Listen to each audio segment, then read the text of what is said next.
আমরা সকলে করছি আলহামদুলিল্লাহ। আজকে আমরা যে রজনীতে উপস্থিত হয়েছি, গত বছর এই দিনে এই রজনীতে আমাদের জানাগণে কত মানুষ ছিল কি ছিল না? আজকে অনেকেই নাই। আমাদের জানাগণে অনেক মানুষ ছিল, আজকে তারা নাই। আবার আগামী যে সবে বরাত আসবে, এই রজনী আসবে, এই সময় এখানে যারা উপস্থিত আছি আমরা, এর মধ্যে অনেকেই হারিয়ে যাবো। কথা বলা ঠিক না? এখন এই চেহারাগুলি আমাদের সামনে আসছে, আমরা দেখতেছি। তো আগামী বছর আসতে আসতে এমন হতে পারে আপনি তাকায় দেখবেন, এই পাশে তো আমার দাদা ছিল, এই পাশে আমার বাবা ছিল, এই পাশে আমার ভাই ছিল, এই পাশে আমার চাচাতো ভাইটা ছিল। দাম তাকিয়ে দেখবেন আজকে তো তিনি নাই। যে আল্লাহ আপনাকে আমাকে ভালোবেসে মহব্বত করে সুস্থ রেখে আল্লাহ পাকের পবিত্র মসজিদে এই একটি গুরুত্বপূর্ণ রজনীতে আসার বসার তৌফিক দান করেছেন, আবারও মন থেকে, অন্তরের অন্তঃস্থল থেকে সকলে মিলে পড়ছি আলহামদুলিল্লাহ। প্রশংসা আদায় করলে লাভ না লস হয়? কেমন লাভ? হাদিসের মধ্যে আসছে আলহামদুলিল্লাহ তামলাউল মিজান, যে মিজানের পাল্লা যেটা আছে, এই মিজানের পাল্লাটা ডান হাত, মানে ডান হাতে যে আমল নামা থাকবে ওটা বাড়ি হয়ে যাবে নেক দ্বারা। বলে সুবহানাল্লাহ। যে ব্যক্তি আলহামদুলিল্লাহ বলে আল্লাহর প্রশংসা করে, কোরআন আল্লাহ তাআলা বলেছেন লা ইন শাকারতুম লা আযীদান্নাকুম ওয়া লা ইন কাফারতুম ইন্না আযাবি লাশাদীদ।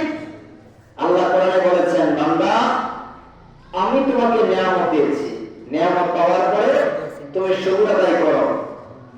যখন তুমি শুকর আদায় করবা, আমি আল্লাহ রাব্বুল আলামিন তোমার নিয়ামত বাড়ায় দেব। আর নিয়ামত পাওয়ার পরে কেউ যদি শুকর আদায় না করে, তাহলে আমি আল্লাহ রাব্বুল আলামিন তোমার থেকে নিয়ামতগুলি আস্তে আস্তে আস্তে আস্তে ছিনিয়ে নেব। শুধু তাই নয়, ইন্না আযাবি লাশাদীদ, আমি তোমাদেরকে কঠিন শক্ত আযাবের মধ্যে গ্রেফতার করব। বলেন নাউযুবিল্লাহ। তাহলে বলেন হায়াত দিয়েছেন কে? আল্লাহ। মওতের মালিক কে? আল্লাহ। সবকিছুর মালিক কে? আল্লাহ। সম্পদের মালিক কে? আল্লাহ। তাহলে যে আল্লাহ এত সুন্দর করে আমাদেরকে বানালেন, রাখলেন, এত সম্পদ দিলেন, সন্তান দিলেন, বাড়ি দিলেন, গাড়ি দিলেন, সে আল্লাহর প্রতি আমাদের লজ্জা হওয়া দরকার আছে না নাই? আল্লাহ পাক যেন আমাদেরকে আল্লাহ শুকর আদায় করার তৌফিক দান করেন। সবাই বলেন আমিন।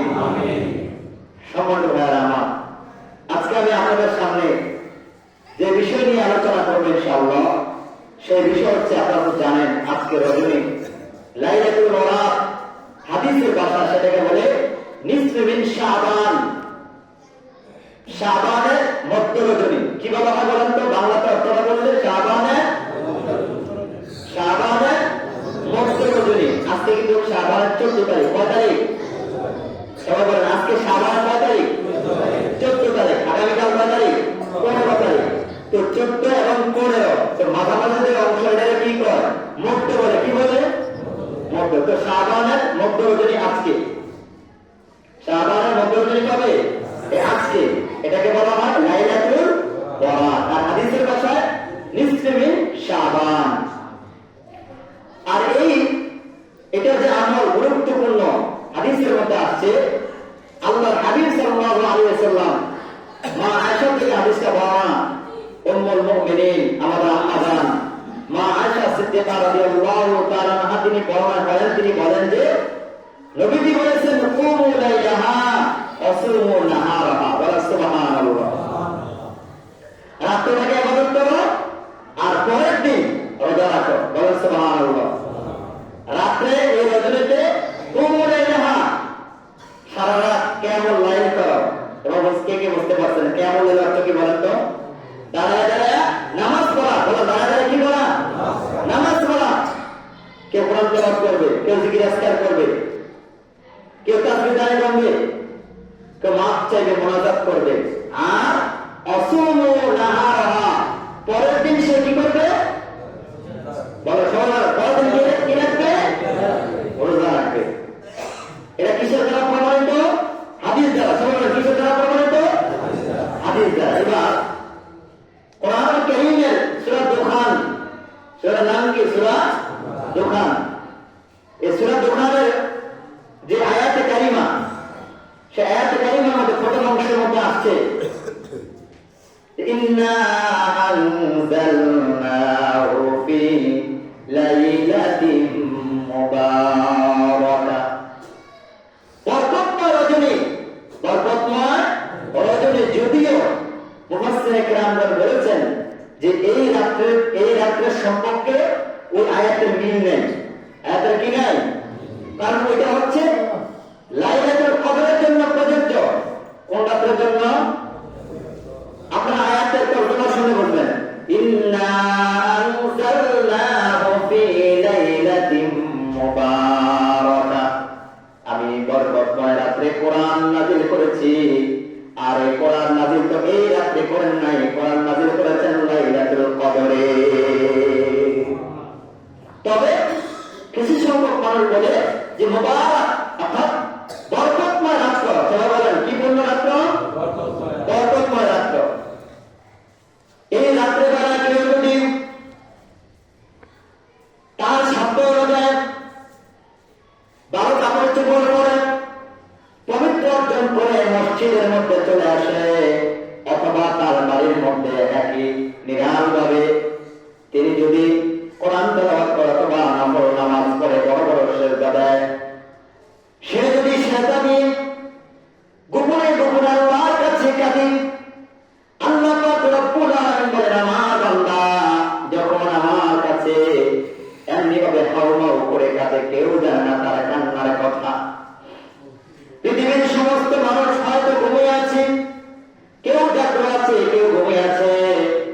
এমন তো অবস্থা আমার বান্দা আমার বান্দিরা তারা ঘুমায় না, তারা সারা রাত ইবাদত করে, সারা রাত ইবাদত করে, দাঁড়ায় দাঁড়ায় নামাজ পড়ে, দাঁড়ায় দাঁড়ায় নামাজ পড়ে, আর মাঝে মধ্যে সেজদার মধ্যে দোয়া করে রব্বুল আলামিন আমার মতো পাপিষ্ঠ কেউ নাই, আমার মতো অপরাধী কেউ নাই, আমার মতো গুনাহগার কেউ নাই, আমি সবচেয়ে পাপী, সবচেয়ে খারাপ কাজ করনে ওয়ালা আল্লাহ, আমার মতো গুনাহগার কেউ নাই। বলব আল্লাহ তোমার নাম রহমান, তোমার নাম রহিম। আল্লাহ তোমার জাত ও সিফাতে নমস্কার করে আল্লাহ মেহেরবানি করে তুমি আমাকে ক্ষমা করে দাও। কিতাবে এসেছে লেখক লেখেন কেউ যদি এমনি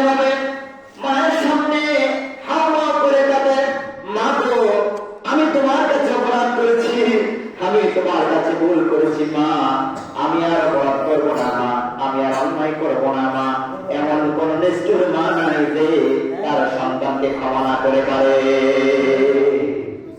মায়ের সামনে সন্তান যত বড় অপরাধী হোক না কেন, কোন সন্তান যদি তার মায়ের সামনে কাকুতি বিনতি করে অপরাধ স্বীকার করে, মা আমি যা করেছি ভুল করেছি, আমাকে মা ক্ষমা করে দাও, আমি আর করবো না, এমন কথা যে সন্তান তার মায়ের সামনে বলে, এমন কোন কাসান নাই কিতাবে লেখক লেখে, এমন কোন কাসান নাই আল্লাহ পাক বলেন অথবা মায়ের যে লেখক বলেন এমন কোন মানুষ নাই যে তাকে মাফ করবে না।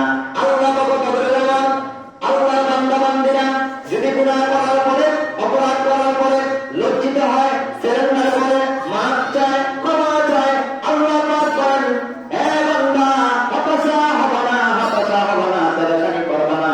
গুনাহ করে ফেলেছ, অন্যায় করেছ, অপরাধ করেছ, আমি রব্বুল আলামিন অবশ্যই আমি আল্লাহ তোমাকে ক্ষমা করে দিব। কোরআনে বলেছেন লা তাকনাতু মির রাহমাতিল্লাহ ইন্নাল্লাহা ইয়াগফিরুয যুনুবা জামিআ ইন্নাহু হুয়াল গফুরুর রাহিম। কার কথা? কার কথা? আল্লাহ বলেছেন গুনাহ করেছ, অপরাধ করেছ, আল্লাহ রহমত থেকে নৈরাশ হয়ে যেও না। তুমি যদি আল্লাহ রহমত থেকে নৈরাশ হয়ে যায় বান্দা, তাহলে তোমার লস হবে। যে পথে আসছে এই পথ থেকে পিছপা হবে না। যাহারে দোয়া করতেছি প্রত্যেক দিন, দোয়া প্রত্যেক দিনে করি, আল্লাহকে ক্ষমা করে না, আল্লাহকে মাফ করে না, আল্লাহকে রহমত দেয় না, এই সমস্ত কথা যারা বলবে তাদের ইমানই নাই। ঠিক না? আপনি বলেন আল্লাহ কিন্তু মাফ করে, আল্লাহ কি করে? ক্ষমা করেন, মাফ করেন, মাফ দিয়েছে আল্লাহ। এবার আল্লাহ পাক রব্বুল আলামিন কোরআনুল কারীমে সূরা তাহরীমে বলেছেন ৮ নম্বর আয়াত, ইয়া আইয়ুহাল্লাযীনা আমানু তুবু ইলাল্লাহি তাওবাতান নাসুহা। হে ইমানদারগণ, হে মুমিনগণ, হে বান্দা বান্দীগণ, গুনাহ করে ফেলেছ, অন্যায় করেছ, অপরাধ করেছ, আমার কাছে সারেন্ডার করো, আমার কাছে তওবা করো। আমার কাছে যখন তওবা করবে, তওবা করবে, আমি আল্লাহ রাব্বুল আলামিন তোমার সমস্ত গুনাহ খাতা মাফ করে দেব। সুবহানাল্লাহ। শুধু মাফ করব না, গুনাহ করার পরে তুমি যদি তওবা করো, আমি আল্লাহ রাব্বুল আলামিন তোমাকে এমন বানাই দেব। হাদিসের ভাষা আত্তাইবু মিনাজ যামবি কামাল লা যামবা লাহু। হাদিসের ভাষা, কেউ যদি এভাবে তওবা করে, আল্লাহর কাছে সারেন্ডার করে, আল্লাহ আমি গুনাহ করেছি, আমি অপরাধ করেছি, হাদিসের ভাষা নবীজি বলেন আল্লাহ বান্দাকে আল্লাহ এমন বানায় দেয় তওবা করার কারণে, সারেন্ডার করার কারণে, সে যেন জীবনে কোনো গুনাহ করে নাই। বলেন সুবহানাল্লাহ। এটা কিসের কারণে হয়? তওবা করার কারণে, ভুল স্বীকার করার কারণে, যে আল্লাহ এমন বানায় দেয় যে সে জীবনে কোনো গুনাহ করে নাই। বলেন সুবহানাল্লাহ। নিষ্পাপ পর্যন্ত ব্যাখ্যায় দেখেন, হঠাৎ করে আজকে কোন বাচ্চা যদি ভূমিষ্ঠ হয়, তার কি কোনো গুনাহ আছে নাকি? বলেন সবাই বলেন না, তার কোন গুনাহ আছে? কোন বাচ্চা যদি আজকে ভূমিষ্ঠ হয়, তার যেমন কোনো গুনাহ থাকে না।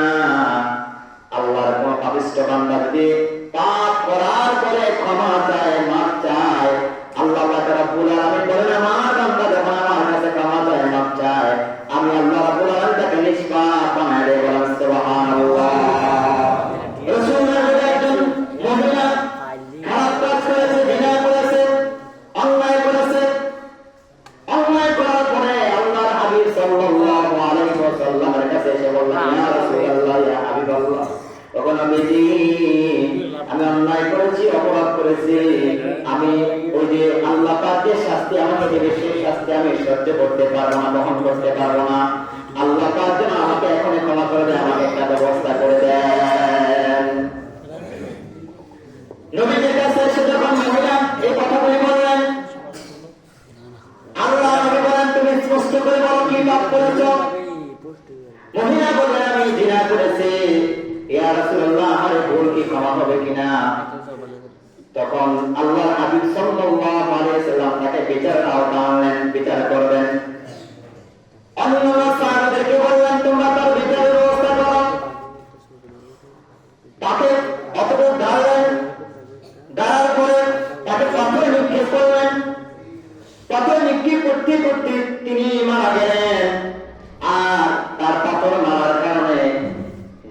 রক্ত ফিনকি দিয়ে ভরে এমন কিছু রক্ত একজন সাহাবীর গায়ে পড়লেন। একজন সাহাবীর গায়ে পড়ার কারণে সেই সাহাবী একটু মন মালিন্য হলেন, রাগ করলেন, গোসা করলেন। ঠিক একটা নাপাক মহিলার রক্ত আমার গায়ে পড়লো, একটা খারাপ মহিলা, একটা বেশ্যা মহিলার রক্ত আমার গায়ে পড়লো। ঠিক এই কথা বলার কারণে রাসূলুল্লাহর চেহারা থেকে সমস্ত সাহাবীরা তাকিয়ে আছে। কিছুক্ষণ আগে আল্লাহর হাবিব সাল্লাল্লাহু আলাইহি ওয়াসাল্লাম মুস্কি মুস্কি হাসতেছিলেন। ইতিমধ্যে যখন সাহাবী এরকম খারাপ মন্তব্য করলেন আর বললেন, ছি একটা খারাপ মহিলার রক্ত আমার গায়ে লাগলো, আল্লাহর হাবিব সাল্লাল্লাহু আলাইহি ওয়াসাল্লাম সাথে সাথে মুখ বেজার করে ফেললেন। সাহাবায়ে কেরাম রাদিয়াল্লাহু তাআলা আনহুম কোনো কিছু বুঝতে পারলেন না।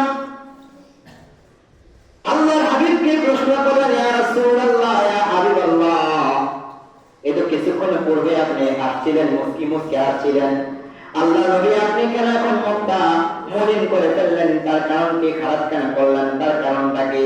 বলে, ও সাহাবীরা, তোমরা জানো না, তোমরা জানো না, সেই পাপিষ্ঠ মহিলা আমার কাছে এসে তার ভুল ঠিক স্বীকার করেছে। আযাব সহ্য করতে পারা দেখে দুনিয়ার শাস্তি তিনি ভোগ করলেন। তোমরা কি জানো আল্লাহ পাক রব্বুল আলামিন আল্লাহর বান্দাকে কতটা পছন্দ করেছে, কতটা গুরুত্ব দিয়েছে, আল্লাহ তাকে কত ক্ষমা করেছে? তোমরা তো জানো না, তোমরা তো জানো না। ও সাহাবীরা শোনো, আল্লাহর বান্দা যখন বলেছে আমি আযাব সহ্য করতে পারবো না, আমার শাস্তিটা দুনিয়ার মধ্যে দিয়ে দেন, আল্লাহ পাক রব্বুল আলামিন আল্লাহর বান্দাকে এমন পছন্দ করেছেন, তার জীবনের সমস্ত গুনাহ খাতা আল্লাহ মাফ করে দিয়া আল্লাহ গুনার বদলতে নেক দ্বারা পরিপূর্ণ করে দিয়েছে। সুবহানাল্লাহ, বলেন যে বুঝেন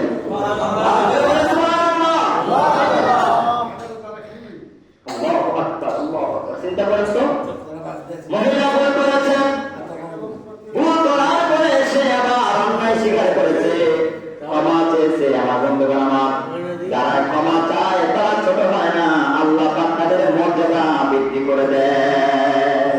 সুবহানাল্লাহ বলেন। আমার ভাইরা, তাহলে মহিলা কি করেছিল? অন্যায় করেছিল, অপরাধ করেছিল, তিনি ভুল স্বীকার করেছে।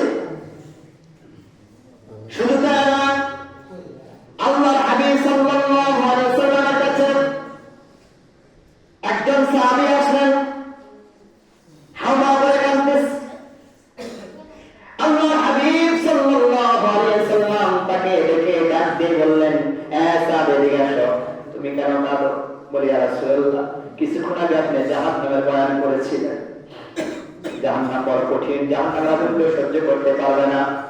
দুনিয়ার চামড়া যারা এই দুনিয়ার সামান্য আগুনে, সামান্য আগুন যার গায়ের ভিতরে জ্বলে যায়, হাত এবং পা শরীরের অঙ্গ-প্রত্যঙ্গ পড়ে ছাড়কার হয়ে যায়। নবীজি, আপনি যে জাহান্নামের বয়ান করেছেন, আমি জাহান্নামের বয়ান শুনে আমার চোখ দিয়ে পানি পড়তেছে। ইয়া রাসূলুল্লাহ, আমি জীবনে এমন পাপ করেছি আমি জানি না আমার আল্লাহ আমাকে কি ক্ষমা করবে।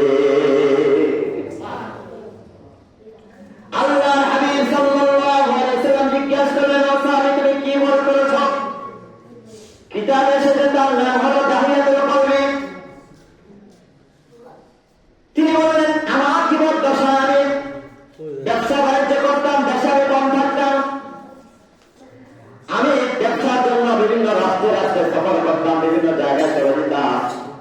বাড়ির মধ্যে আমার যে ওয়াইফ, আমার স্ত্রী ছিল, আমার যে সহধর্মিণী ছিল, তার ঘরে আমার সন্তান আগে যা হয়েছিল, যতটা কন্যা সন্তান হয়েছে, মেয়ে সন্তান হয়েছে, আমি সবগুলারে দাফন করে দিয়েছি জিন্দা। সবগুলি মেয়েকে জিন্দা দাফন করেছি, বলেন নাউযুবিল্লাহ। তারপরে কি করেছ? বলি, ইয়া রাসূলুল্লাহ, একবার হঠাৎ করে আমি ব্যবসার জন্য যাব, আবার আমার স্ত্রী অন্তঃসত্ত্বা গর্ভবতী। আমি আমার স্ত্রী কি বললাম, স্ত্রী শোনো, তোমার পেটের ভিতরে যদি স্ত্রীর সন্তান হয় তাহলে তাকে ভূমিষ্ঠ করবা, তাকে মানুষের মতো মানুষ করবা, আর যদি খবরদার কন্যা সন্তান হয় তাকে তুমি জীবিত রাখবা না। বলেন নাউযুবিল্লাহ। যদি কন্যা সন্তান হয় তাহলে তুমি তাকে জীবিত রাখবা না, তাকে তুমি হত্যা করে দিবা।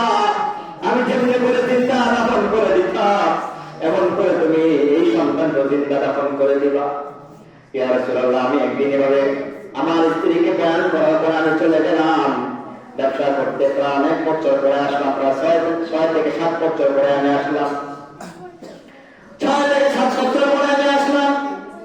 বাড়িতে এসে দেখি, আমি যখন বাড়ির মধ্যে রওনা করলাম, বাড়িতে আসলাম, আসার পর দেখতেছি আমার ওয়াইফের সামনে দেখতেছি একটা সুন্দর একটা মেয়ে, বয়স 5 থেকে 6-7 বছর এরকম হবে। আমি আমার ওয়াইফকে কিছু বললাম না, খাওয়া দাওয়া খেলাম। কিছুদিনের মধ্যে আমি জিজ্ঞেস করলাম, স্ত্রী আমার, এটা কে? মেয়েটা তো খুব সুন্দর। বলে, এটা তোমার মেয়ে। বলে, স্ত্রী, কথা তো এটা ছিল না, আমি যা বলেছিলাম তা তুমি পালন করবো না কেন? স্ত্রী ডাকতে বলতে, স্বামী আমার, আপনার সব হুকুম আমি পালন করি, পালন করবো, মৃত্যু পর্যন্ত পালন করে যাব, কোন অসুবিধা নাই। স্বামী গো আমার, যে সন্তানটা হয়েছে এই সন্তানটা ঠিক দেখতে আপনার মতো, যেহেতু আপনার বাড়িতে থাকেন না। স্বামী আমার, আমি আমার এই কন্যা সন্তানের দিকে তাকাইয়া আপনার কথা আমি বলে যাই গো স্বামী আমার, এই জন্য আমি এই সন্তানকে মারতে পারি নাই। পাষাণ্য জাহাজ, তার কোনো মায়া ছিল না, মহাব্বত ছিল না।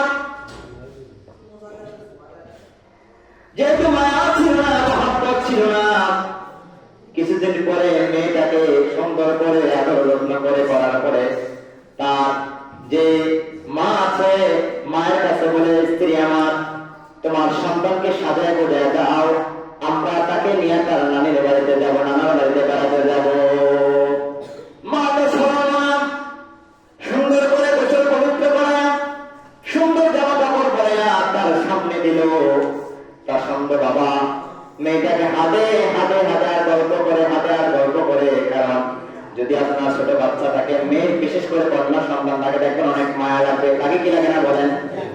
যার কন্যা সন্তান আছে তাকে জিজ্ঞেস করবেন কত মায়া, কত মহাব্বত, কত ডাক দেয়। ছেলে সন্তান থেকে কন্যা সন্তানকে অনেক বেশি ভালোবাসে, মহাব্বত করে। আবার সমাজে এমন টাকা আছে, কন্যা সন্তানদের প্রতি অবহেলা আছে না? না, মনে রাখবা, হাদিসের আসছে, যে ব্যক্তি কন্যা সন্তানকে অবহেলা করে, ছেলে সন্তানকে তারা মানুষের মতো মানুষ করার চেষ্টা করে, আর কন্যা সন্তানকে আল্লাহর রাস্তে বিয়ে দিয়ে শেষ। যারা এই সমস্ত নাফরমানি কাজ করবা, মনে রাখবা, আসলে মাঝারে তোমাকে আসামির কাজ করা দেওয়া লাগবে। কিসের কাজ করা লাগবে? আসামির কাজ করা।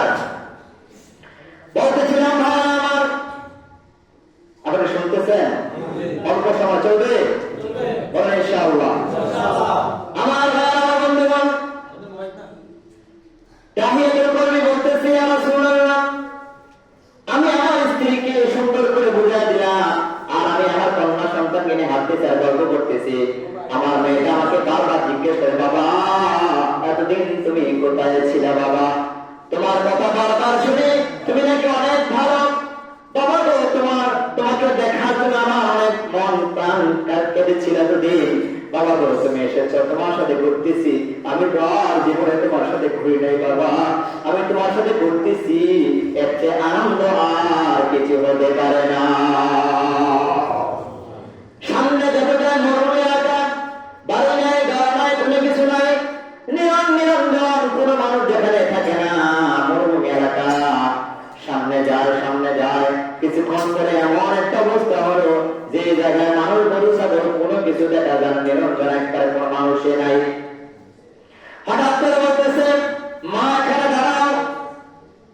তার হাতে ছিল খন্তি, এই খন্তি দিয়ে গর্ত করতেছে, গর্ত করতে করতে করতে ঘামায় গেছে।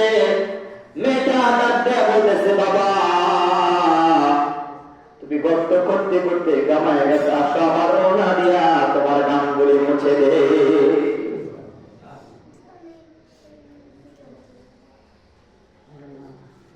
তুমি গর্ত করতেছো, গর্ত করতে করতে তোমার কপাল দিয়ে গাম আসতেছে, শরীর দিয়ে গাম আসতেছে। বাবা বাবা গো, আসো, আমি তোমার গাম মুছে দিই, কারণ তুমি তো আমার বাবা, আমি তোমাকে এতদিন দেখি না,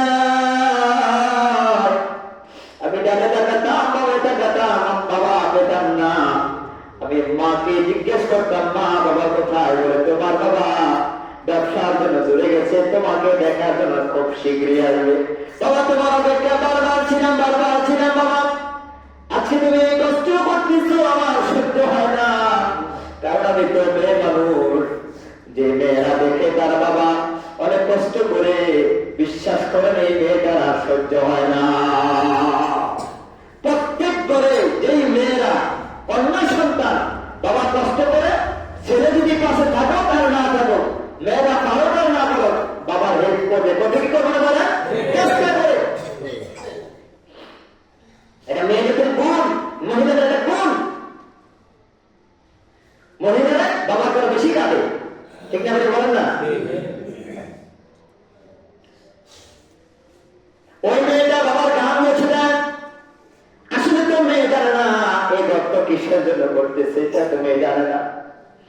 আমার ভাইয়েরা, গর্ত করা শেষ, ইতিমধ্যে মেয়েটাকে টান দিয়া এভাবে সামনে আনলো, আনার পরে ধাক্কা দিয়া সেই গর্তের ভিতরে জাহেলে ফালাইয়া দিলে, বলেন নাউযুবিল্লাহ।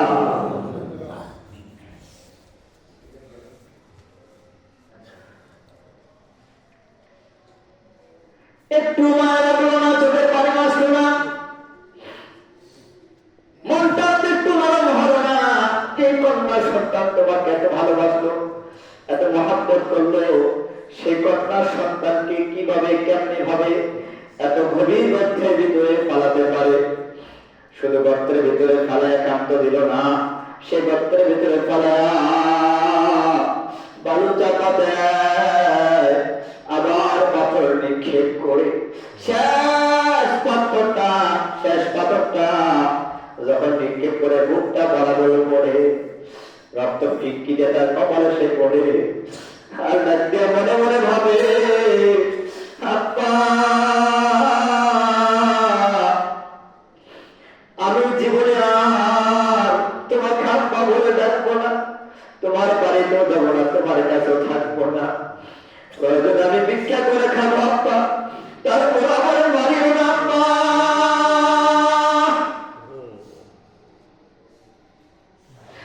আমি তোমার বাড়িতে যাব না, আমি আর তোমার কাছে যাব না, খাবারও খাবো না, তোমাকে বাবাও ডাকবো না, মাকে মাও ডাকবো না, প্রয়োজন আমি এই এলাকা থাকবো না, আমি আর গ্রামে থাকবো না, এখানে থাকবো না।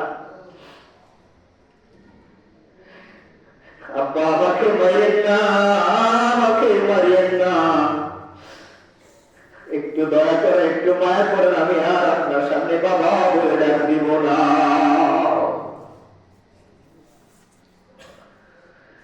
পছন্দ জাহাজদার মায়া লাগলো না,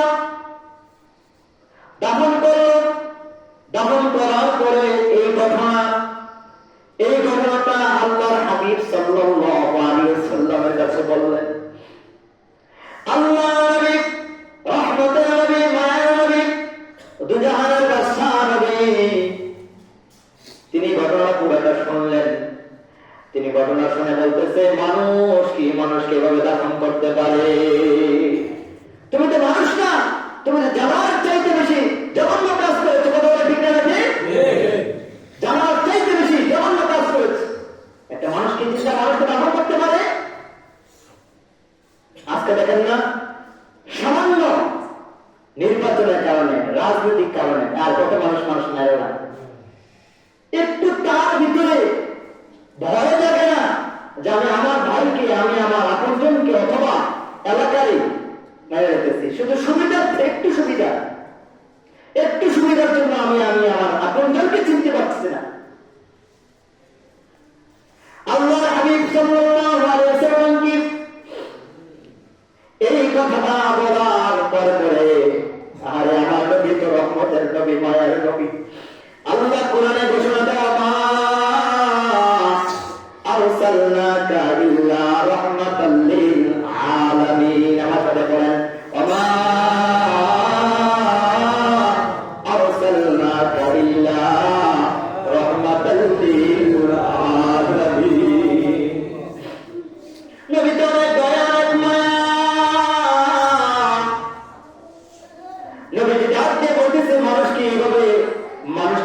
করতে পারে?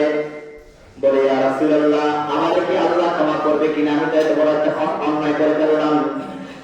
আল্লাহ নবী সাল্লাল্লাহু আলাইহি ওয়াসাল্লাম বলেছেন, হ্যাঁ শোনো, যদি কোনো কাফের মুশরিক বেঈমান, যদি কোনো কাফের থাকে, নাফরমান থাকে, কেউ যদি একলাসের সাথে কালিমা পড়ে, আমার সাথে বলেন লা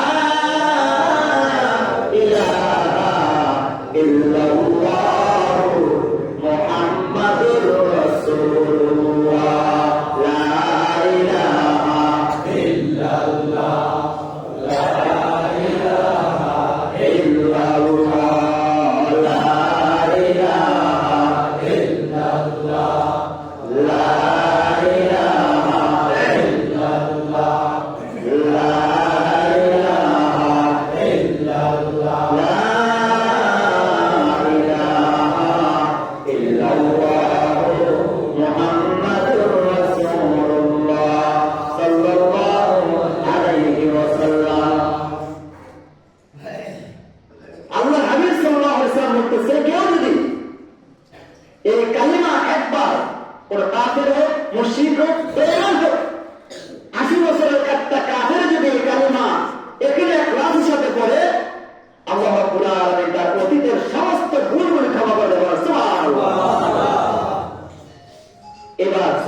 সান্ত্বনা পাইছে। ইয়া রাসূলুল্লাহ, আসলে আমি অপরাধ করেছি, আপনার জাহান্নামের বয়ানের কথা শুনে আমি কেঁদেছি। ইয়া রাসূলুল্লাহ, আমার ঘটনা আমি আপনাকে শেয়ার করলাম, বললাম আল্লাহকে আমাকে ক্ষমা করবে? বলে সাহাবী, আমি তো কাঁদতেছি তোমার ঘটনা শুনে, তুমিও কেঁদেছো, আমিও কেঁদেছি। যদি আল্লাহ পাকের মেহেরবানি হয়, অবশ্যই আল্লাহ রাব্বুল আলামিন তোমাকে ক্ষমা করে দিয়েছে। বলে সুবহানাল্লাহ। যখন তুমি কালিমা পড়েছ, এখানে ইখলাস ছিল, বিশ্বাস ছিল যে আল্লাহ ক্ষমা করতে পারে, তো আল্লাহ পাক রব্বুল আলামিন তোমাকে ক্ষমা করে দিয়েছেন। বলে সুবহানাল্লাহ, আল্লাহু আকবার। তাহলে বলতেছিলাম, দেখছেন কোথায় গেলাম এই ঘটনা বলতে গিয়ে, আমার ভাইয়েরা, শবে বরাতের রাত্রে কেউ যদি কাঁদে, কেউ যদি চোখের পানি ছাড়ে, হাজারো গুনার কথা, আজও অপরাধের কথা স্বীকার করতে হবে, চোখের সামনে সব বাসাতে হবে। আমি আমার লাইফে, আমার জীবনে আমি কত গুনাহ করেছি, কত অন্যায় করেছি, জুলুম করেছি, নির্যাতন করেছি, কত ভাইকে কষ্ট দিয়েছি, কত বোনকে কষ্ট দিয়েছি, কত অপরাধ করেছি।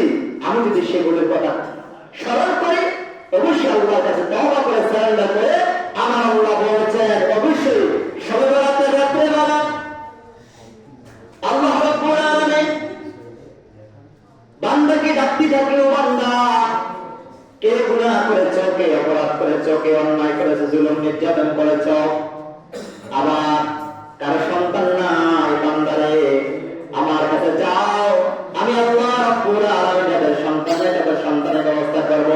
কেউ যদি গুনাহ করেছো, মাফ তো আমি আল্লাহ গুনাহ মাফ করে দেব।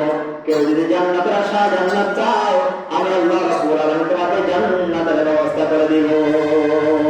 কারো যদি বাড়ি নাই, ঘর নাই, কারো যদি পেরেশান সমস্যার মধ্যে থাকে, সন্তান প্রবাসে আছে, বিদেশের মধ্যে আছে, হারে কত কষ্টের মধ্যে আছে, বিপদের মধ্যে আছে, পিঠটা দেওয়ালের মধ্যে থেকে গেছে, দোয়া করতে থাকো।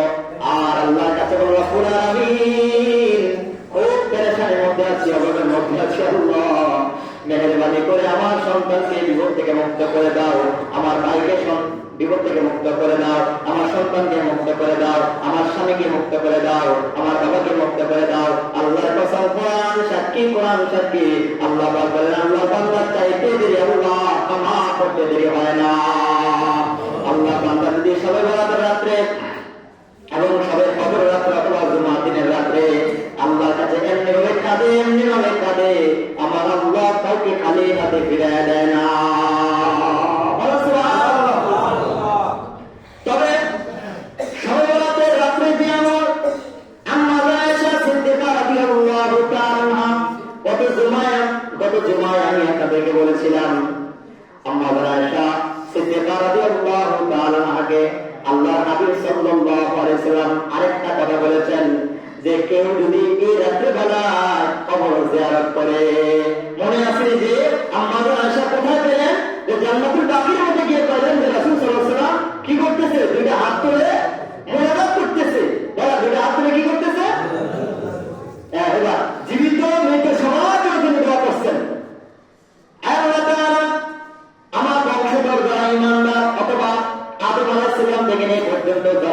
নিয়ে কবর হয়ে গেছে, আল্লাহ সকলকে তুমি মাফ করে দিও। আল্লাহ যারা এখন জীবিত আছে তাদেরকে ঈমানের সাথে রাখো, আমলের সাথে রাখো। নবীজি দোয়া করেছেন, এজন্য প্রমাণিত হয়ে যায় কেউ যদি লাইলাতুল কদরের মধ্যে কবরে জিয়ারত করে, আরে যে আব্বা বাড়ির মধ্যে ছিল, যে আম্মা বাড়ির মধ্যে ছিল, যে ভাই বাড়ির মধ্যে ছিল, আজকে বাড়ি আছে, ঘর আছে, আজকে বাড়ি আছে, ঘর আছে, আব্বার না ঠিক না বলেন? যে আব্বা এই বাড়ির মধ্যে ছিল, ঘরের মধ্যে ছিল, আজকে আব্বা নাই, আম্মা নাই, ঈদের ময়দানে হাতটা ধরে ধরে নিয়ে যেত আব্বা। আবার এই লাইলাতুল কদরের ভিতরে আব্বা হাতটা ধরে নিয়ে আসতো। আজকে আব্বা কই? আমরা কি যাবো কিনা সেই জায়গা? আমরা যদি আব্বার জন্য একটু দোয়া না করি, আমাদের কত করে সন্তানগুলি আসবে, এই সন্তানগুলিকে আমাদের জন্য দোয়া করতে পারবে কিনা? আমরা যদি দোয়া না করি তাহলে এই সন্তানগুলি দোয়া করবো ভাই? আমাদের ব্যবস্থা করতে হবে। এই সন্তানদেরকে আমরা শিখাইতে হবে। বলেন, এই সন্তানদের কে শিখাইবে? আমরা তো শিখাইব।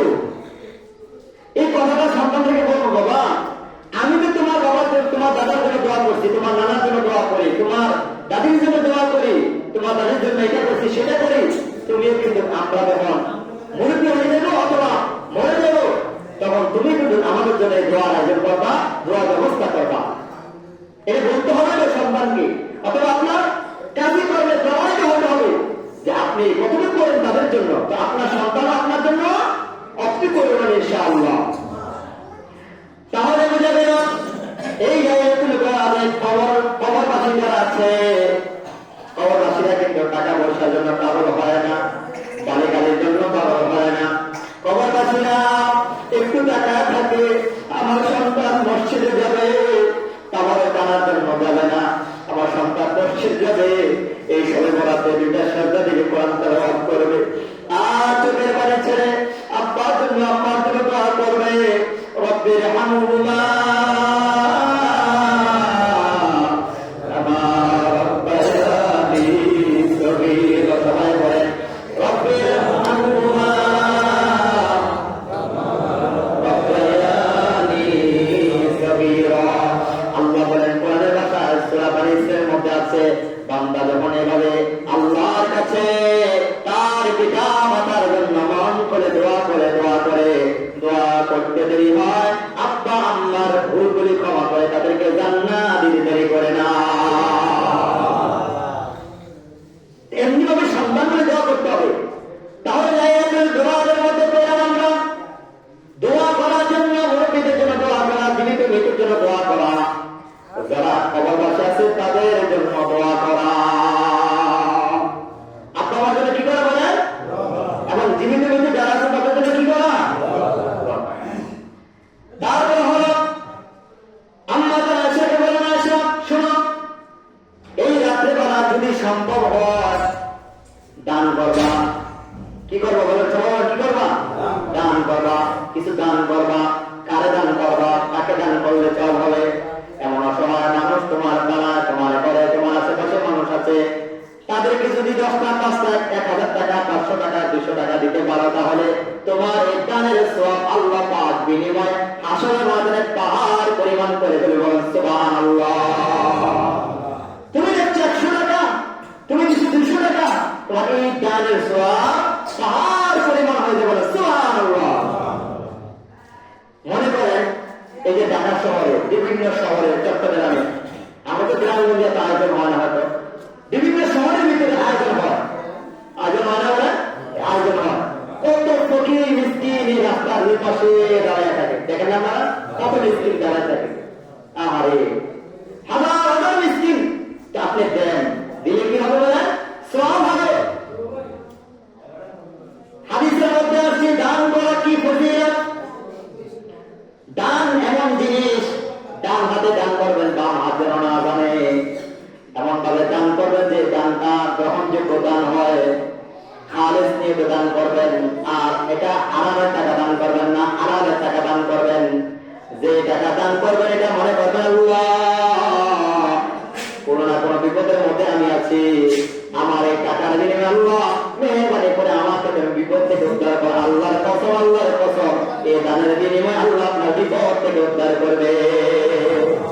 আপনার সন্তান প্রবাসে আছে, স্বামী প্রবাসে আছে, মা মহিলারা শুনেন, স্বামী প্রবাসে আছে, ভাই প্রবাসে আছে, অন্য প্রবাসে আছে, যারা প্রবাসে আছে, মনে করেন কিছু টাকা হাদিয়া দিলেন, দান করলেন, মসজিদের ইমাম আছে, মুয়াজ্জিন সাহেব আছে, অথবা এলাকার মুরব্বীর আছে, মুরব্বী চাচারা আছে, অথবা ভিক্ষুক আছে, তাদেরকে আপনি দান করলেন। এই দানের বিনিময়ে আল্লাহ পাক রব্বুল আলামিন আপনার স্বামীকে আল্লাহ নিরাপত্তার সাথে প্রবাসে রাখবেন। কথা বলেন ঠিক না দেখি?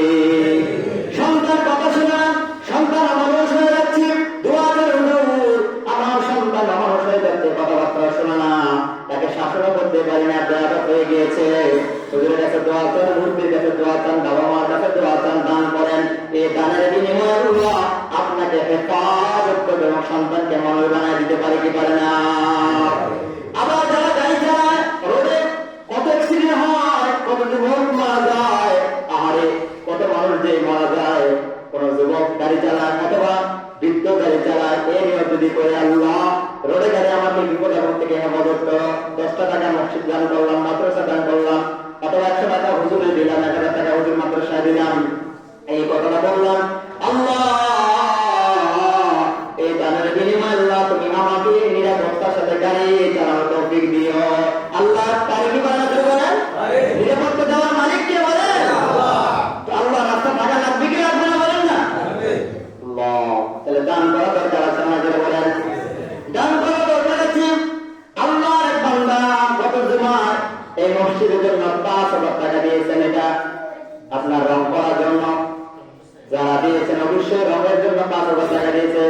আরেকটা সুসংবাদী আপনাদেরকে, আরেক বান্দা মসজিদের ইমাম ও খতিবকে জানেন 5,000 টাকার উপরে দিয়েছে হাদিয়া। বলেন আলহামদুলিল্লাহ। যারা দান করে তাদেরকে দান কমে দেয় ভাই? দান কমে দেয় ভাই? কিছু মানুষ হচ্ছে বখিল, যেই বখিল কি কর আল্লাহ তাদেরকে কখনো দেয় না, আর যদিও দেয়, দেওয়ার পরে এটা হিসাব করবে, হিসাব হবে। বকিলদের কোনো ইয়ে নেই, আমরা তোমার ভাড়া বকিলদের বকিল হবেন না, উদাহরণটা রাখবেন, মন বড় করবেন, দান করবেন, দান সত্যি করবেন, জানের নিরাপত্তা, মালের নিরাপত্তা, বাড়ির নিরাপত্তা, স্ত্রীর নিরাপত্তা, সন্তানদের নিরাপত্তা। কথা বলে ইনশাআল্লাহ। হাদিসে বহুত হাদিস আছে যে দান করার ফজিলত। আলহামদুলিল্লাহ বলেন না? দান করবেন ইনশাআল্লাহ। তাহলে সবাইকে আমরা কি করলাম? দোয়া করা পেলাম, তারপরে বরং দান করা পেলাম, তারপরে নামাজ কেমন পেলাম, তারপরে পরের দিন রোজার কথা পেলাম। কথা বলেন ঠিক না? এই আমল করে কি করবেন ইনশাআল্লাহ? বলেন ইনশাআল্লাহ। বলেন ইনশাআল্লাহ। আপনার সবাই আসতেন এই আমল করে করার রাজি আছেন তো ইনশাআল্লাহ? আল্লাহ তাআলা কবুল করে বলেন আমিন। আমার ভাই এবার আসেন, এই সবাইকে রাত্রেও আল্লাহ তাদেরকে ক্ষমা করবেন না, কিচ্ছু বলার নেই। মনে করেন আপনি লক্ষ লক্ষ টাকা বিজনেসম্যান, হঠাৎ করে সেকেন্ডের মধ্যে বিকাশে আপনার এমন একটা নাম্বার আছে যে আপনি টাকা পাবেন, 5 লাখ টাকা পাবেন, পালাই দিলেন। এই বিজনেসম্যান 5 লক্ষ টাকা পালাই দিলেন, একেবারে শেষ। এই টাকা কি বলেন? শেষ। একবার দান্দাবাজি শেষ হয়ে গেল না। এই যে টাকাটা পালাইলেন শেষ হয়ে গেল না, আপনি কাঁদতে কাঁদতে বেহুশ হয়ে যাবেন। এই টাকাকে আপনাদের কেউ দিতে পারবে? কেউ দিতে পারবে না। তবু এমন কিছু বান্দাবান্দি আছে, তাদের নামাজ আছে, তাদের রোজা আছে, তাদের হজ আছে, তাদের যাকাত আছে, সব থাকার পরেও তাদের আমল আল্লাহ দরবারে কবুল হবে না। বলেন তাদের আমল কি হবে না? এর মধ্যে যারা শিরিক করে, যারা শিরিকে লিপ্ত হয়ে যায়, এখন আপনি প্রশ্ন করবেন শিরিক কাকে বলে? শিরিক তাকে বলে যারা আল্লাহর সঙ্গে শরীক করে। এই জীবনের মালিক হলো কে বলেন? আল্লাহ। এই জীবনের মালিক কে বলেন না? হায়াতের মালিক কে বলেন? মৌতের মালিক কে বলেন? সবকিছুর মালিক কে বলেন? ভাই বসেন, ভাই বসেন। তাহলে সবকিছুর মালিক কে বলেন না? বলেন সবকিছুর মালিক কে বলেন? আর আপনি যদি বলেন এটার মালিক আমি মালিক, তাহলে শিরিক হয়ে গেল। বলেন নাউযুবিল্লাহ। তারপর মানুষ হত্যা করে শিরিক। বলেন মানুষ হত্যা করে কি? শিরিক। পশু পাখি বিনা কারণে হত্যা করে কি বলেন? শিরিক। এই শিরিকের গুনাহ যেন আল্লাহ আমাদেরকে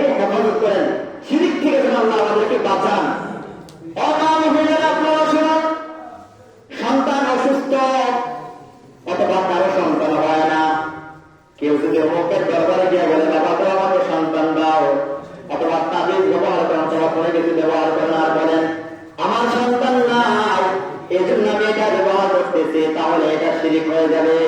কারণ আস্থা এবং বিশ্বাস আল্লাহর উপরে ঈমান থাকা লাগবে কি লাগবে না? আল্লাহর উপরে যদি ঈমান না থাকে তাহলে সেটা শিরিক হয়ে যাবে। আর ইন্না শিরিকা লাযুলমুন আযীম, কেউ যদি শিরিক করে শিরিকের গুনাহ আল্লাহ ক্ষমা করেন না। লাইলাতুল গরাব কি করে না বলেন? শিরিকের গুনাহ আল্লাহ ক্ষমা করে না। বলেন লাইলাতুল গরাব শিরিকের গুনাহ কি করে না? ক্ষমা করে না। তারপর হলো যারা নিন্দা করে, যাদের ভিতরটা ভালো না, যাদের ভিতর কিনা ভালো না, খুব খেয়াল করে শুনেন, যাদের ভিতর ভালো না, যারা মানুষের সমালোচনা করে, গীবত শিকায়ত বলে, নিন্দা করে, পরনিন্দা সমালোচনা করে। কোরআন কারীম আল্লাহ রাব্বুল আলামিন বলেছেন যারা নিন্দা করে, আল্লাহ রাব্বুল আলামিন তাদের নিন্দা করাকে পছন্দ করে না। মুমিন বান্দা বান্দী কখনো নিন্দা করতে পারে না, সমালোচনা করতে পারে না, মানুষের গীবত শিকায়ত করতে পারে না। হাদিসের ভিতর আছে আল গীবাতু আহাদ্দু মিনাজ জিনা, গীবত এমন জঘন্য খারাপ, যারা জিনা করে তার চেয়ে আরো জঘন্য গীবতের গুনাহ। গীবত ভাইয়ের বিরুদ্ধে ভাই সমালোচনা করে, সমাজের বিরুদ্ধে সমাজের মানুষগুলি সমালোচনা করে, একজন আরেকজনের বিরুদ্ধে সমালোচনা করে, রাষ্ট্রের বসে সমালোচনা করে, তাহলে এই যে সমালোচনার জ্বর উঠে যায়, তাহলে এটা কি বলে বলা? গীবত বলে। বলা যায় কি বলে? এই গীবতের গুনাহ ক্ষমা করে না। সে যদি সবে বলার তো কান্দে কান্দে তার পরিমাণ ক্ষমা চায়, আল্লাহ রাব্বুল আলামিন গীবতের গুনাহ আল্লাহ ক্ষমা করে না। 2 নাম্বার গেল। তারপর হচ্ছে মানুষের হক। মানুষের হক, এটা খুব খেয়াল করে শোনেন। মানুষের হক, আপনার কাছে আমি 5,000 টাকা পাবো অথবা 10,000 টাকা পাবো, আপনি আমার টাকাটা দেন দিচ্ছি বলে ঘুরে গেছেন 1 বছর 2 বছর 3 বছর 5 বছর হয়ে গেছে, আপনি এটা বলেন না ভাই আমাকে ক্ষমা করে দেন, এই কথা বলেন না। এটা বলে তো স্বার্থ, ভাই আমি তো পারতেছি না, আমাকে ক্ষমা করে দেন, একটা তো রাস্তা হইতো। এই কথা আপনি বলেন না, আপনি ক্ষমা চান না, দেন দেন বলে ঘুরে গেছেন, এটা কিন্তু মানুষের হক। ঠিক আছে বলেন না? এটা কিন্তু হক। এই হকটা মেরে দিলেন। আল্লাহ বলেন যতক্ষণ পর্যন্ত বান্দার হকটা তুমি ক্ষমা চাইতে পারলো না, বান্দার হকটা দিলা না, আমি আল্লাহ তোমাকে মাফ করব না। বাবা সন্তানের কাছে হক আছে, বাবা সন্তানের কাছে কি আছে? হক আছে। আবার সন্তান তার বাবার কাছে হক আছে। সন্তান খবরদার, তোমার মা তোমার কাছে অনেক পাওনা আছে, তোমার বাবা তোমার কাছে অনেক পাওনা আছে। সন্তান খবরদার, তোমার মা তোমাকে অনেক কষ্ট করে লালন পালন করেছে। সন্তান খবরদার, তোমার মা তোমাকে গর্ভধারণ করেছে, 10 মাস 10 দিন গর্ভধারণ করেছে। সন্তান খবরদার, সেই মায়ের হক কিন্তু আছে, তুমি জানো। মাকে খুব বলা যাবে না। আল্লাহ সূরা বনী ইসরাঈল বলেছেন যে কোন সন্তান যদি তার মাকে দেখা দেয় উফ শব্দ করে মা, তাহলে সেই সন্তান কখনো জান্নাতে যেতে পারবে না, সে ক্ষমার অযোগ্য। বলেন নাউযুবিল্লাহ। কোন বাবা মা যদি সন্তানের প্রতি রাগান্বিত হয়, গোসা হয়ে যায় যে এই সন্তান অভিশপ্ত সন্তান, এই সন্তান আমাকে কেয়ার করে না, দেখে না, খেয়াল করে না, এই সন্তান তোমাকে মনে করে না। ছোটবেলায় তোমার মা তোমার বাবা বাজার নিয়ে যাইতো, ভালো ভালো খাবার খাওয়াইতো, নিজে নাস্তা না খেয়ে নাস্তার ব্যবস্থা করতো, নিজে কাপড় না পরে কাপড়ের ব্যবস্থা করতো। এই যে ঈদের সিজনে আসলে পরে তোমার সন্তান, এই যে সন্তানকে নিজে না পরে বাবা মা না পরে সন্তানকে নতুন নতুন কাপড় বানায় দিত। এটা কি মনে করে না যে আমার আব্বা আম্মা আরে নিজে না পরে স্বামীকে খালি বলতো যে আমাদের কাপড় চোপড় দরকার নাই, এ আমার সন্তানদের দেন, আপনার ছেলেরা দেন, মেয়েদের দেন, বলে কি বলে না? বলেন না? অনেক বাবা আছে যে তাদের কাপড়ের যে কাপড়টা সিরা, কাপড় সিরা, মেয়েরা অনেক সময় যে কাপড়গুলি পরে অনেক সময় সিরাও পরে, অনেক মুরব্বীরা আছে না এরকম। এগুলো কার জন্য করছে? বলছে কার জন্য করছে? কথা বলে না, কার জন্য করছে? সেই মেয়েদের জন্য করতেছে বা করবে, এটাই নিয়ম। ওই সন্তান যদি তার পিতা মাতাকে কষ্ট দেয়, এটা কিন্তু হক। এবার আল্লাহ তাআলা বলে বান্দা তোমার বাবার কাছে তোমার অনেক হক আছে, তোমার হক আছে তোমার বাবার কাছে। যতক্ষণ পর্যন্ত তোমরা হক আদায় না করবা ততক্ষণ পর্যন্ত আমি আল্লাহ তোমাকে ক্ষমা করব না। আল্লাহু আকবার বলেন। তারপরে স্বামী স্ত্রী স্বামীর কাছে অনেক হক আছে, আবার স্বামী আবার স্ত্রীর কাছে অনেক হক আছে। অনেক স্ত্রীরা, সবাই না, ইল্লা মাশাআল্লাহ কিছু ভালো স্ত্রী আছে, কিছু স্বামী আছে যখন ঘরের ভিতরে সারাদিন কর্ম করে যায়, কষ্ট করে ঘাম জড়ানো পয়সা উপার্জন করে, যখন স্বামী ঘরে যায়, ঘরে যাওয়ার পরে এবার স্বামীকে আর ভালো করে কেয়ার করা দেখতে পারে না। হ্যাঁ স্ত্রী, বোকা স্ত্রী, তুমি জানো না তোমার জান্নাত কোথায়? তোমার স্বামী যদি তোমার দ্বারা কষ্ট পায়, তেল পরিমাণ কষ্ট পায়, ও বোনেরা কান খাড়া করে এখন শোনো, তোমার স্বামী যদি তোমার কারণে তিল পরিমাণ কষ্ট পায়, জান্নাত তোমার জন্য হারাম হয়ে যাবে। বলো জান্নাত কি হয়ে যাবে? হারাম হয়ে যাবে। এটা তোমার স্বামীর হক। স্বামী যদি এখন বলে স্ত্রী আমি তোমাকে দেখতে মন চায়, তোমার অনেক ভালো লাগে, দেখতে মনে চায়, স্বামীর স্ত্রী যদি বলে না আমার এখন ভালো লাগে না, এই কথা বলার সঙ্গে সঙ্গে তার আমল মধ্যে গুনাহ লেখা হয়ে যায়। নাউযুবিল্লাহ। এটার হক। কোন স্বামী যদি মারা যায়, স্ত্রী যদি সন্তুষ্ট থাকে, বলে আল্লাহ আমার স্বামীরা ফেরেশতার মতো ছিল, ভালো মানুষ ছিল, তাহলে ওই স্বামী জান্নাতি, হাদিসে আছে। আবার কোন স্ত্রী যদি মারা যায়, স্বামী যদি বলে আল্লাহ আমার স্ত্রী জরিনা অত্যন্ত ভালো ছিল, অনেক ভালো মানুষ ছিল, আমার জন্য সে প্রশান্তি ছিল, তার চেহারা দিয়ে তাকাইলে আমার অনেক মায়া লাগতো, মহব্বত লাগতো, আল্লাহ আমার এমন একটা মহিলা মারা গেল, আল্লাহ তুমি একটা জান্নাতুল ফেরদাউসের মেহমান বানায় দিও। বলেন সুবহানাল্লাহ। এই কথা যদি কোনো স্বামীর মুখ দিয়ে বাইর হয়, বিশ্বাস করেন এই স্বামী এই স্ত্রী কোথায় যাবে? সোজা জান্নাতে যাবে। সুবহানাল্লাহ, আল্লাহু আকবার। তাহলে আবার এমন বড় কপাল পুরুষ আছে, পুরুষ খালি স্বামীর মারধর করে, আছে না? বলেন পুরুষ, এরা কি করে বলেন? পুরুষ বিনা কারণে স্ত্রীর গায়ে হাত তোলা জায়েজ নাই। খেয়াল করবেন, এবার মহিলারা খুব খুশি হবে। বিনা কারণে স্বামীর গায়ে হাত, স্ত্রীর গায়ে হাত তোলা জায়েজ নাই, হারাম হারাম হারাম। কোন স্বামী যদি তার স্ত্রীকে বিনা কারণে আঘাত করে, কোন স্বামী যদি তার স্ত্রীকে গালমন্দ করে বিনা কারণে, আল্লাহ পাক রব্বুল আলামিন বলেন স্বামীরা তুমি বিনা কারণে তোমার স্ত্রীকে আক্রমণ করেছো, তুমি বিনা কারণে তোমার স্ত্রীকে মারধর করেছো, তুমি বিনা কারণে তুমি তোমার স্ত্রীকে আনন্দ করেছো, রান্নাটা একটু দেরি হয়ে গিয়েছে, অথবা স্বাদ হয় নাই, অথবা এটা সমস্যা হয়ে গিয়েছে, এই জন্য তুমি তোমার স্ত্রীকে আনন্দ করতে পারো না। খবরদার, আমি তোমাকে এমন করে বানাই নাই, এমন করে বানাই নাই, শুধু তুমি তোমার স্ত্রীকে বিকাশের জন্য আমি তোমাকে সৃষ্টি করি না। স্ত্রীর দিকে তাকালে তোমার মনে প্রশান্তি থাকবে, মায়া থাকবে, মহব্বত ভালোবাসা থাকবে। কথা ঠিক না? এটা একদিন হক, স্বামী স্ত্রী কি হক। এই হক যদি কেউ কাউকে আদায় না করে, আল্লাহ রাব্বুল আলামিন বলেন যতক্ষণ পর্যন্ত হক আদায় না করবে আমি আল্লাহ ততক্ষণ পর্যন্ত মাফ করব না। তাহলে এই লাইলাতুল বরাতের ভিতরে আল্লাহ পাক কয়েক শ্রেণীর ব্যক্তি ক্ষমা করে না। এক নম্বর যারা কি করে? শিরিক করে। দুই নম্বর যাদের বিতরন্তর ধারণা কৃপণতা করে। তিন নম্বর যারা হক আদায় করে না। চার নম্বর যারা মদ পান করে। কি পান করে? মদ পান করে, রেগুলার মদ পান করে, মদ ছাড়ে না। এই যুবকেরা খবরদার, এই ভুলের দ্বারা করে তোমরা যাবে না। আল্লাহ আমার এই যুবকদেরকে হেফাজত করেন। আমি যারা রেগুলার মদ পান করে, আল্লাহ এই সবে বরাতের রাত্রে আল্লাহ তাদেরকে ক্ষমা করে না।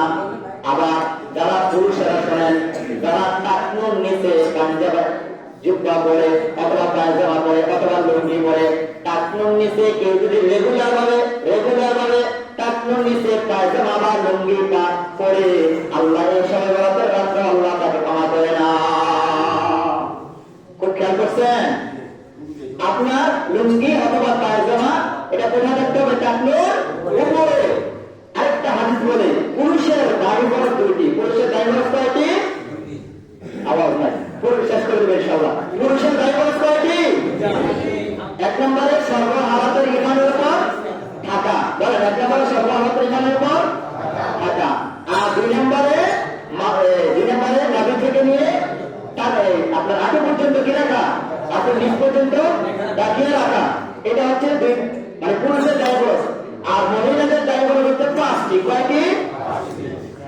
নম্বর হচ্ছে সর্ব হালাতে ঈমানের উপর থাকা। 2 নম্বরে মাথা থেকে নিয়ে পায়ের পাতা পর্যন্ত ঢাকিয়ে রাখা। বলে 2 নম্বরে মাথা থেকে নিয়ে পায়ের পাতা পর্যন্ত কি রাখা? ঢাকিয়ে রাখা। এটা কার জন্য? মহিলাদের জন্য। 3 নম্বরে স্বামীর মাল সামানে অবরোধ করা। স্বামীর মাল সামানা 4 নম্বরে 5 ওয়াক্ত নামাজ পড়া। আর 5 নম্বরে নিজের লজ্জাস্থানকে অবরোধ করা। এই হচ্ছে মেয়েদের ডাইভোর্স 5টি। আর পুরুষদের ডাইভোর্স কয়টি বললাম? 2টি। 1 নম্বরে সর্বহালাতে ঈমানের উপর থাকা। আর 2 নম্বরে কি বলেন না? হ্যাঁ, জি জি, মাশাআল্লাহ। নাভি থেকে নিয়ে হাঁটুর নিচ পর্যন্ত কি রাখা? কথা বলে ইনশাআল্লাহ। তাহলে পুরুষদের কাপড় চোপড় টাকুর নিচে না যায়। আল্লাহ যেন আমাদের হেফাজত সবাই করেন, আমিন। আরেকটা শেষ কথা হচ্ছে, শোনেন, অনেকে হেসরাইলে তো অনেকে মনে করে কি আপনারা বাইরে যে লোকের একবারে নিয়ে যত ময়লা আছে সব দেবো। নাউজুবিল্লাহ। আল্লাহ এদের কিছু পড়ে না, আমিন। আল্লাহ যেন অক্ষর থেকে হেফাজত করা, আমিন। যারা ইয়াবা খোর, যারা এরকম গাঁজা খোর, আল্লাহ পাক এদের থেকে আমাদের হেফাজত করা, আমিন। এবং কি খাঁটি দিলে তওবা করা। তওবার অনেক ফজিলত আছে। কেউ যদি তওবা করে এই শবে বরাতের রাত্রে, আল্লাহ পাক অবশ্যই তাকে ক্ষমা করে দেন। আল্লাহ যেন আল্লাহ পাকের বিনয় বান্দা হিসেবে, ক্ষমাকারী বান্দা হিসেবে আল্লাহ যেন কবুল করে সবাই করেন, আমিন। আর আজকে যেহেতু লাইলাতুল বরাত ওয়াজটা হয়তো বেশি করে ফেলেছি, আমার ভাই বোন এবং বোনেরা যারা পর্দায় অবস্থানরত আপনারা শুনছেন, আপনারা কি করবেন? এই আমাদের মোনাজাতের পরে আপনারা 2 রাকাত করে নফল নামাজ পড়বেন। আর এই নামাজের কোনো নিয়ত এরকম নাই যে আমি লাইলাতুল বরাত নামাজ পড়ব, লাইলাতুল বরাতে এরকম নিয়ত কোনো কি নেই। এরকম নিয়ত রাখবে না। 2 রাকাত করে নফল নামাজ। কয় রাকাত করে? মহিলারা শোনেন, কয় রাকাত করে নফল নামাজ? 2 রাকাত করে নফল নামাজ সারা রাত। কতক্ষণ? যদি মনে চায় আপনি 12 রাকাত পড়লেন, 20 রাকাত পড়লেন, আপনার এখতিয়ার, যতক্ষণ করতে পারেন। কথা বলে ইনশাআল্লাহ। আবার এমনটা যেন না হয় ফজর মিস হয়ে গেছে। বলে এমনটা যেন না হয়, কি মিস হয়ে গেছে? ফজর যেন কি না হয়, মিস না হয়। বাবা, ফজর যদি কারো মিস হয়ে যায়, তাহলে এই সারা রাত তাকে কি না বলে বলেন? কোনো কাজ হবে?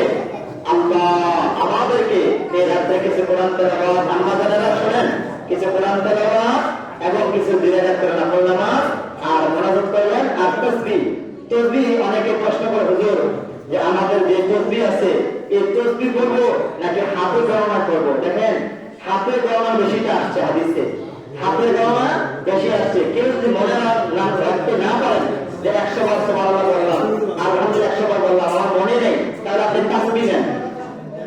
তাহলে আপনি কি নেবেন?